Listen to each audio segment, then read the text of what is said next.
Masa zaman PKP, time tu income naik macam mana sebab time tu Confident je nampak awak ni. Awak ni sebenarnya buat apa? saya saya sebagai ejen tim kat Tuan Wow. Okey, dah berapa lama dah jadi ejen Tuan Wow ni? Alhamdulillah tahun ni tahun ke-9 saya buat. Okey, selama 9 tahun tu bila katnya first time nampak result join Tuan Wow ni?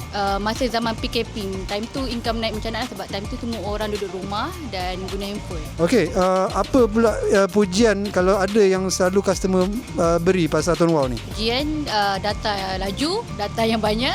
Kalau data tak habis guna dia boleh carry forward. And then the best part diorang macam terkejut macam mana singkat ni boleh buat duit.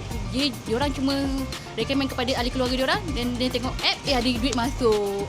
Okey, dalam masa 10 saat cuba convince orang dekat luar ni kenapa mereka kena guna Tuan Wow. Guna Tuan Wow dapat cashback top up sehingga 5%, dapat PA takaful kemalangan RM50,000, insurans nyawa RM4,000, hadap kematian hingga RM500 dan juga dapat buat duit secara pendek.